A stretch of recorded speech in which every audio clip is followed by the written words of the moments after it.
Hello friends, it's Simone, your favorite neighborhood nerd. Today I would like to talk about nibs I acquired in 2024 and what I think of them now.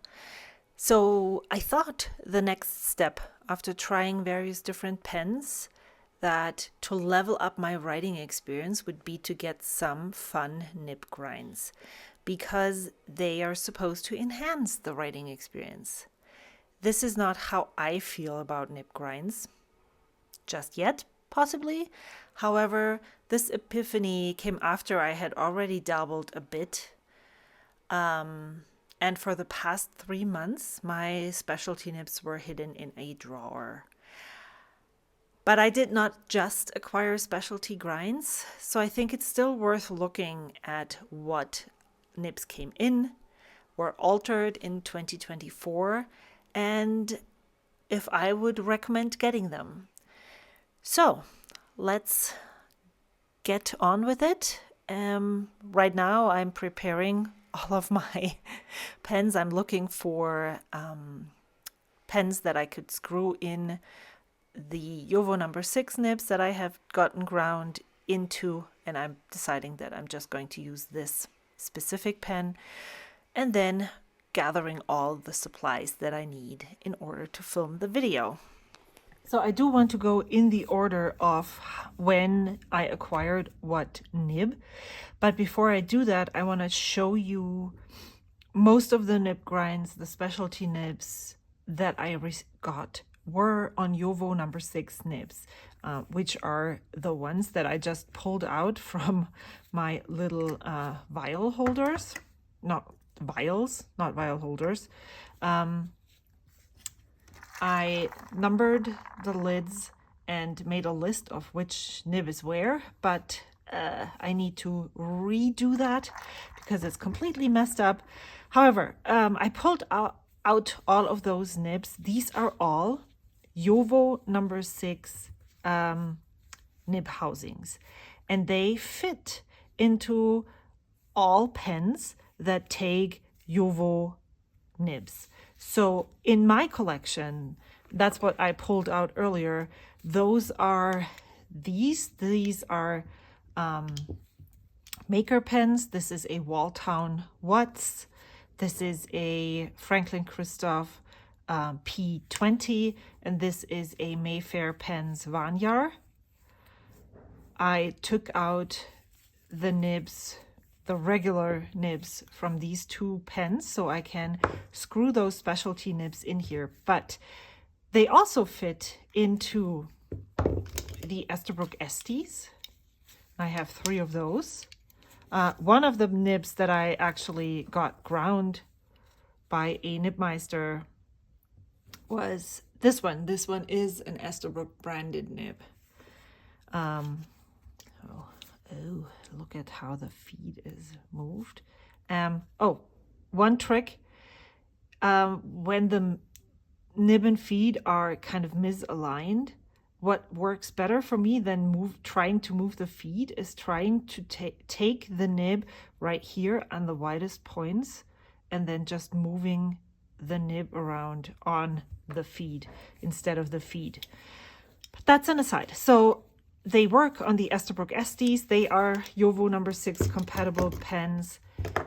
It would work on this Monte Grappa Elmo takes JoWo number 6 nibs. These are, of course, specifically branded for Monte Grappa. So if I put in this, I would have a different color, but in theory, it will work. And I have actually done that before.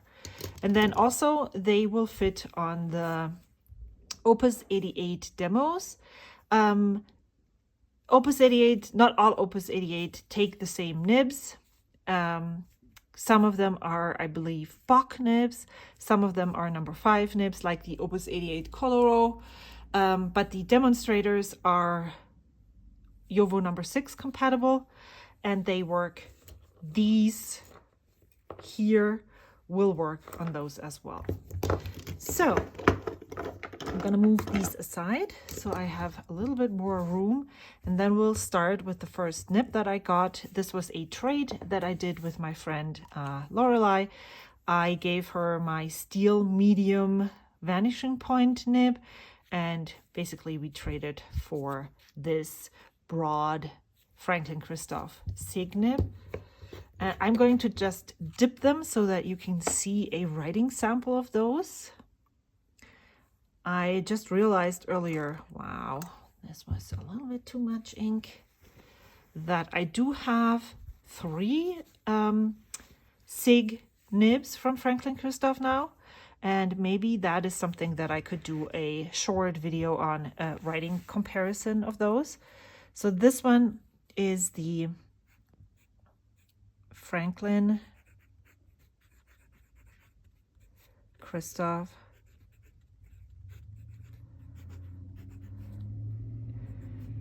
in broad SIG. SIG stands for stub, italic, gradient. I would say or compare it to a cursive smooth italic maybe. So it's a thing that is between a stub and an italic. It gradiates between those. Downstrokes are broad or stubby. Side strokes are narrow, thin lines. And then you get this amazing line variation. So that's the first one. That's why I have my gloves on, so I can remove those. And then I'm just going to throw them in here into this glass that I have. Let me make sure that there is some paper towel in here so I can clean them later. The second one that I got was a present from my friend Shauna. This is the Good Blue Zoom nib. It is branded and I love how this looks. The breather hole is one of the O's, so it says Zoom. This is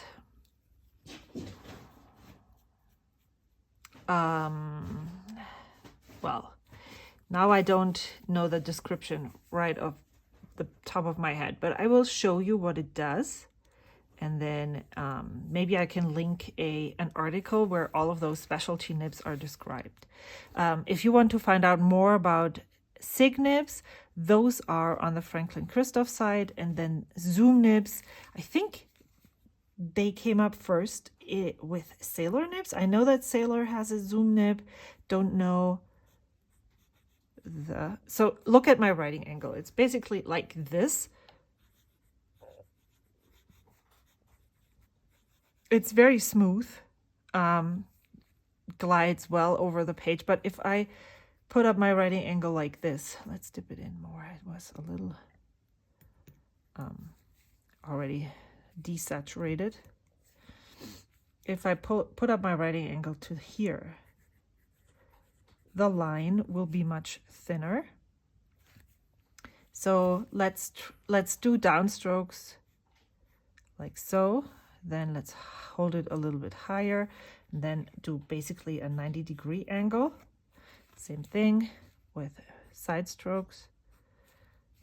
I did not get enough ink. I think this is not a good pen to test nibs because it screws in so deeply that I'm afraid I will get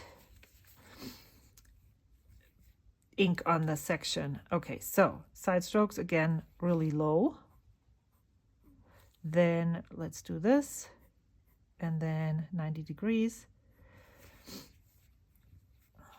I'm going to start low with the figure eights, and then, oh wow, I need to stop and then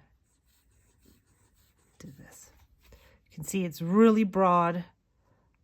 When at a lower angle, it's kind of medium at a medium angle, and then quite narrow on a higher angle. Let me unscrew this and move on to the next nibs, which is not Jowo compatible. These two I got in the beginning of the year, and then I can take off the gloves for a second. And then I was gifted an 14K extra fine Lamy nib, and that led me to purchase a 14K Lamy gold nib in all the sizes. So now I own fine. No, let me check. This is an extra fine. This is the, I believe it's called ZZ 55. This is extra fine. Then this is fine. This is a different kind of gold nib, 14K. So this is rose gold and this is regular gold. This is a tiny bit, like $3 more expensive than this one. I got this because the regular 14K gold nib wasn't in stock.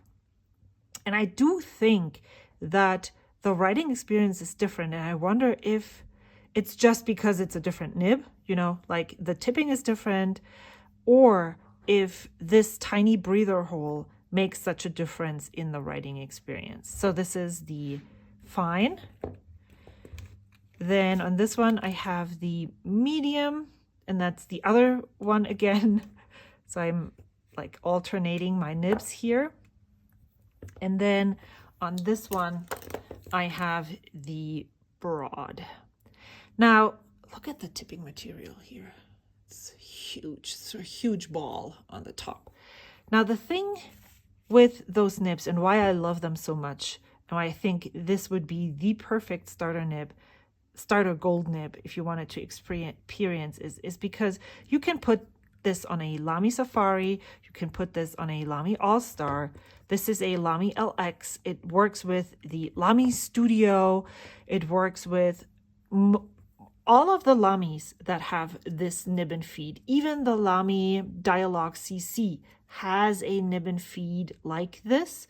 And so you can spend $300 on that pen, or even more. I don't know how much it is. Or you can get a Lamy Safari for $30 plus a gold nib, and then you have your gold nibbed pen. And it's the same.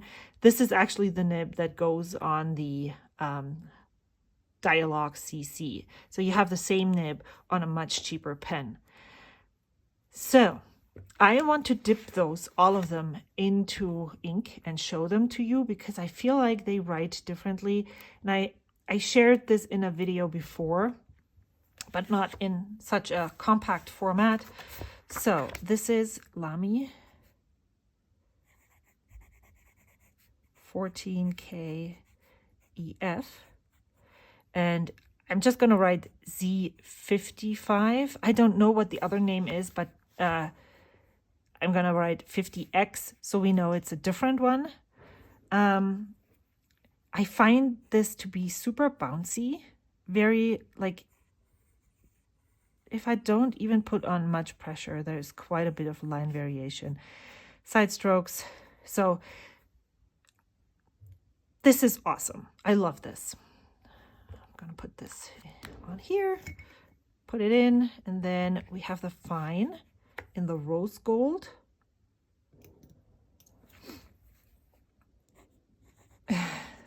Now, see what I'm saying? 14K, fine. I'm just going to write rose gold. Downstrokes. It's not as bouncy as the regular gold one. Side stroke, it feels stiffer. And it's not consistent in the line width because the extra fine here is so much broader than the fine here. It's very obvious when you compare those nib sizes with each other, how different they are, how inconsistent they are. I don't really have a problem with that because if I know that the extra fine is broader than the fine, then I'll just treat them differently, you know. But if you're a stickler to the naming convention, then you might get lucky, you also might not. And then this is a Lamy 14K medium. And this is again the Z55, Z55 downstrokes. Do you see? I hope you can see how different the nib bounces between these two. I did not expect this to happen. And if you were to experience or wanted to experience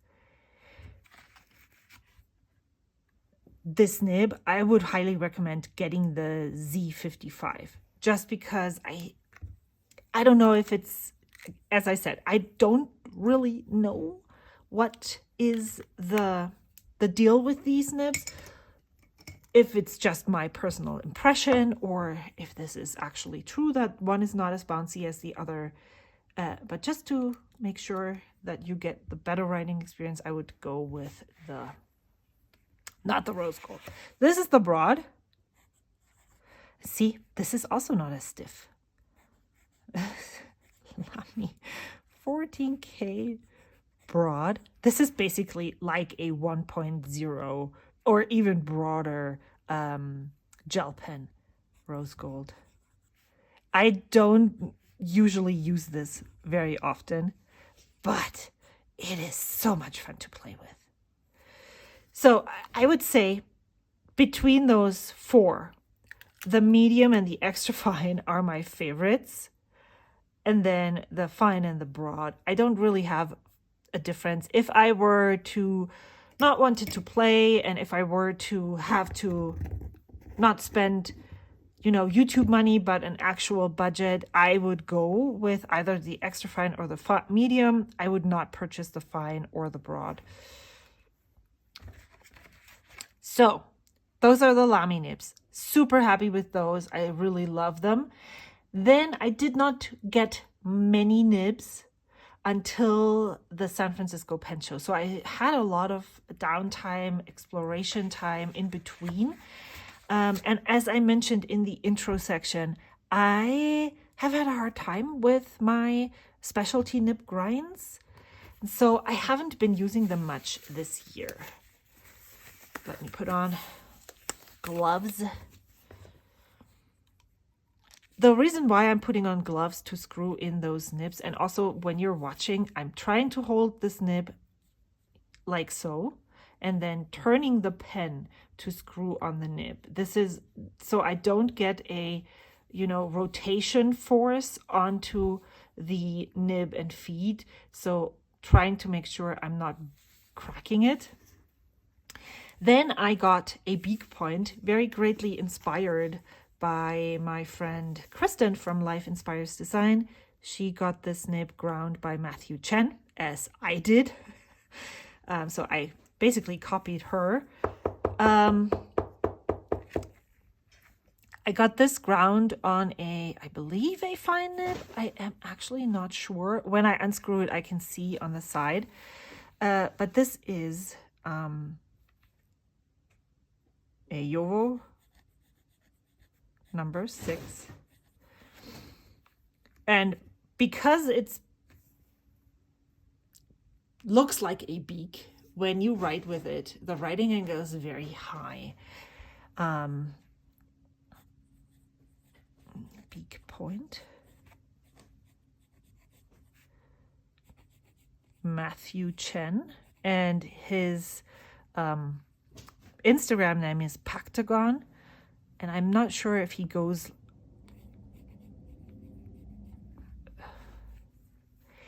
I feel like you have to be really careful when you write with this side, because it feels like it will scratch easily because the tines are so fragile. Isn't the right word, but it feels like it. Then when you turn it around, you can write with this side.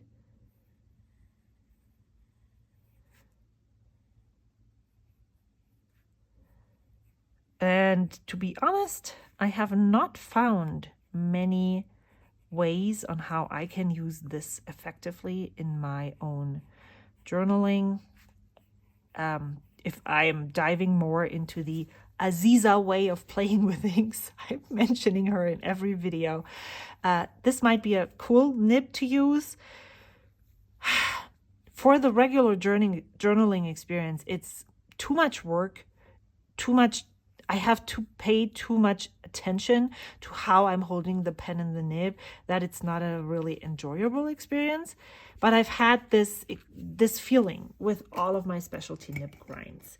And so I believe it's not a nib problem, it's more a me problem. Again, as I said in the introduction.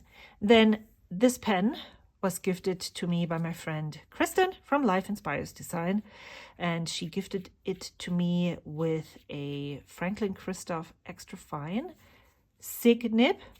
Now, I have had a Franklin-Christoph Extra Fine SIG nib before, and I liked it okay, but it wasn't, life-changing experience. And so what I did was I sold that nib in order to be able to purchase the medium SIG nib here.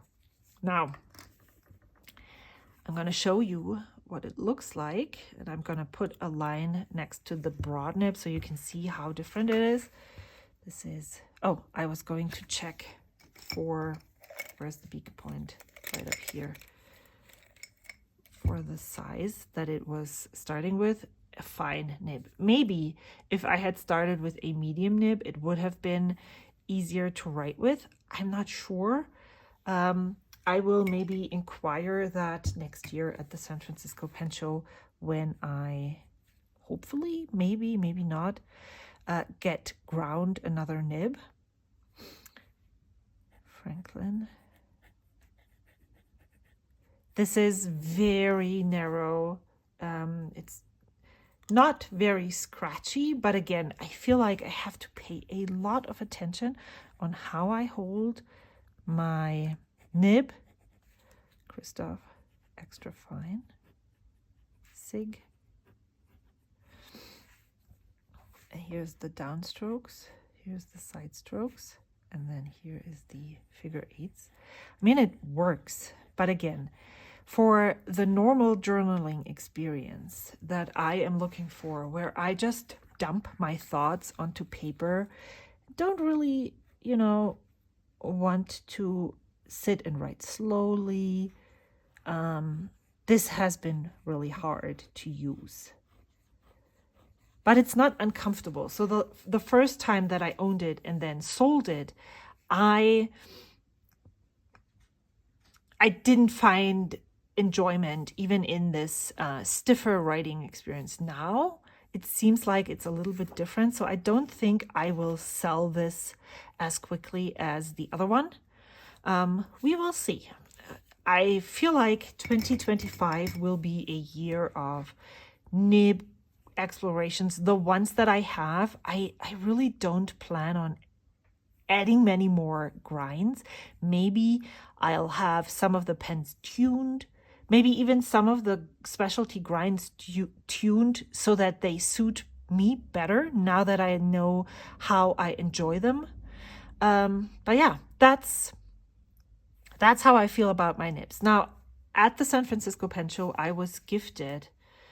I was really super lucky, and I'm so thankful for this community that there's people who just, are so generous. When I talked about what I wanted to try and how I was looking forward to try a Vanishing Point Extra Fine 18 karat gold nib, someone on my YouTube video commented that they had one and that if I was coming to the San Francisco Pen Show, she would give it to me and I could keep it if I wanted it. And I was like, of course, I would love to try this. So this is the Pilot Vanishing Point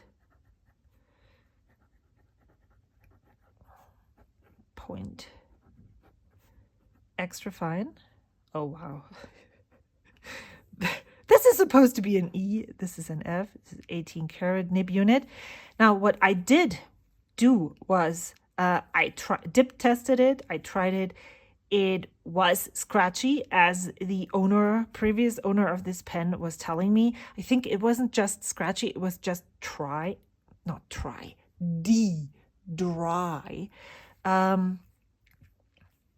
But I had a nib appointment with Kirk Spear, and so I had him tune this nib for me. And now it's really lovely. I enjoy using it very much. This is currently my planner pen of choice. And what I mean by that, I'll show you in a second.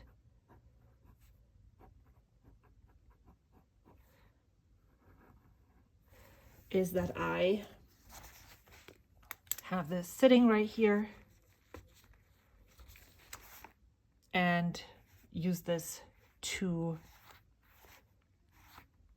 put my notes in to my planner. Now, I did purchase a specific barrel. I purchased a Moonman A1 that I did not enjoy using at all. And then I purchased this pen with a nib. It's a steel nib, the one that I traded away at the beginning of the year, but in fine. And so this works really well for me now with the extra fine nib in this barrel. And I really enjoy those. I thought I would like it. I would love the matte, black matte finish of the Moonman A1, but I really love the silver trim and the just plain blue color of this pen. So then, I cannot show you, at the San Francisco Pen Show, I had 2 of my platinum pens ground into specialty nib grinds. They are right here.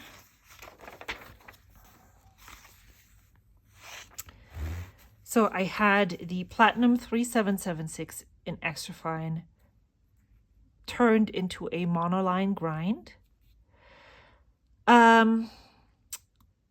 It did not work for what I wanted to use it for, which is my black pen experiment right here. This has been ground to my preference. It writes with any angle. It has had a slip and seal cap. The problem was that the line is too broad and it takes me a lot of effort to write small.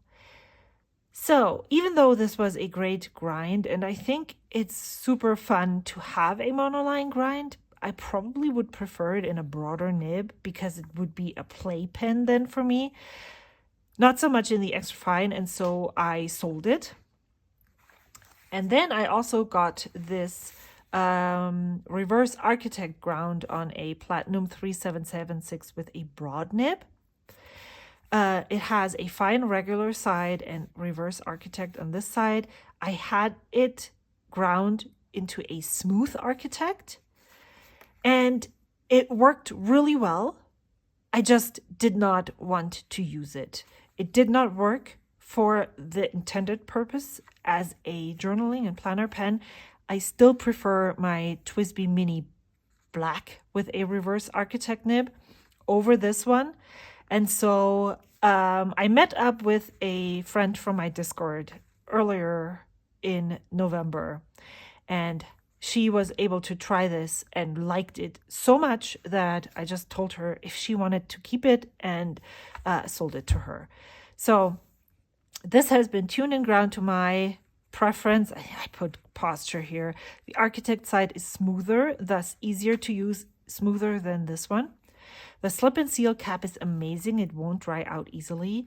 It's wet, almost too wet, especially if I'm using it as a planner or journaling pen. So this was a positive and a negative. Too wet, too broad on regular side, and it took too much effort to write small. And then I put, this is not suitable for my needs right now. I could have had this tuned again next year at the San Francisco Pen Show, but I have come to the realization that Platinum 3776 pens are just not for me. I'm not drawn to using them. I'm not excited about them. And so it was the best call for me to just let them go to a new home, and hopefully they make the new owners happy. Now, the last item or nib that I purchased without a pen in 2024 was this Lamy medium nib. I purchased this pen with an extra fine nib. quite a while ago. I think this was my second gold nibbed pen that I owned. Maybe third. I think I purchased the Pilot Custom 74 with a medium nib first. Then I got the Platinum 3776 with a medium nib second. And then I got this one with an extra fine nib third. Maybe the two pens are swapped around. And I liked it, but I did not enjoy it. Then I was able to try a fine nib and purchase that fine nib from my friend Kristen of Life Inspires Design. And I liked it. And I do still own that nib. But I was really curious to see how the medium nib compares to the fine nib. And so when Endless had their Independence Day sale that went on all through July, I was able to snag this up at a price that I thought it was okay to purchase just to try. And so that's exactly what I did. And I have to say, even though it's a broad nib, medium size, but very broad, I think I have most fun with this nib of all the Lamy 2000 nibs that I have tried. I will keep the fine nib to be able to have this be more versatile for me. But I think this is one of those pens where it's just going to be a journaling pen and a happy mail writing pen, where it doesn't really matter how big I write. I just enjoy the writing experience. So I purchased this Lamy. Oh, wow. This has been cleaned very thoroughly. Maybe it's even still ink. No, it doesn't seem like it. It's okay. Lamy 2000. We can see the nib. This is a medium, and this is a 14 karat gold nib.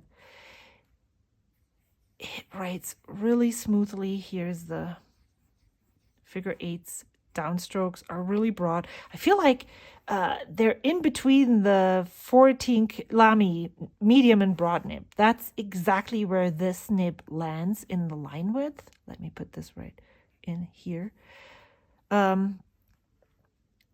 Side strokes. It's really enjoyable. It feels wet. And yeah, so I am super happy with this. What I was trying to show you with this video is that, number one, you do not have to like specialty nib grinds. Number two, you can also still buy nibs in different sizes to make your pens more versatile. So you don't have to own 6 bodies, but you can have 6 nibs and 1 body if that's what you prefer. I also wanted to encourage you that even though you might not go to a nibmeister and get a specialty nib ground, sometimes it's worth, like with this Vanishing point in extra fine, to get a nib and a pen tuned so that your writing experience is elevated beyond the normal regular writing experience. So yes to specialty nib grinds if you love them, but also you don't have to love them in order to enjoy your fountain pens to the max. I don't know what I'm going to do with all the nibs that I have ground and what I'm going to do in 2025. At this point in my journey, I feel like I will figure out ways on how to use these. And if they don't work and make me happy and enjoy the pens, then maybe at some point I will slowly destash the grinds that I have gotten on specific pens. What I sometimes find frustrating, or what was very disappointing for me after the San Francisco Pen Show, is that all of the specialty grinds that I was able to get turned out to be nibs that I didn't enjoy after.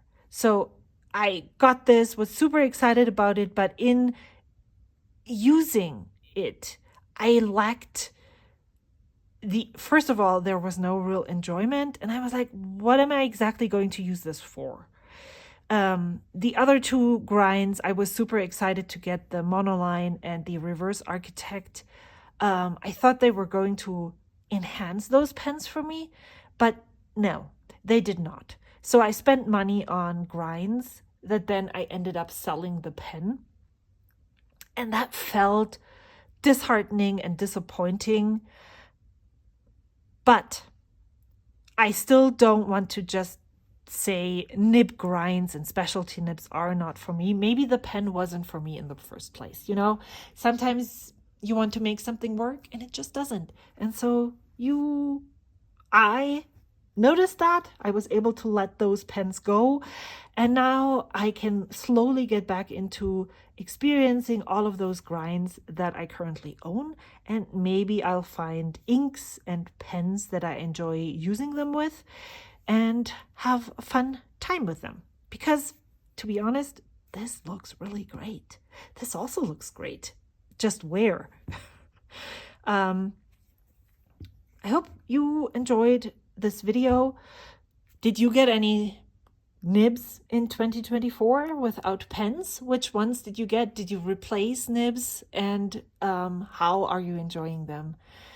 Are you someone who loves specialty grinds on your nibs or on your pens? Or are you someone who's just perfectly fine with round-tipped nibs? There's nothing wrong with those. I'd just love to hear in the comments and chat with you. Thank you so much for watching. I hope to see you again soon. Until then, bye.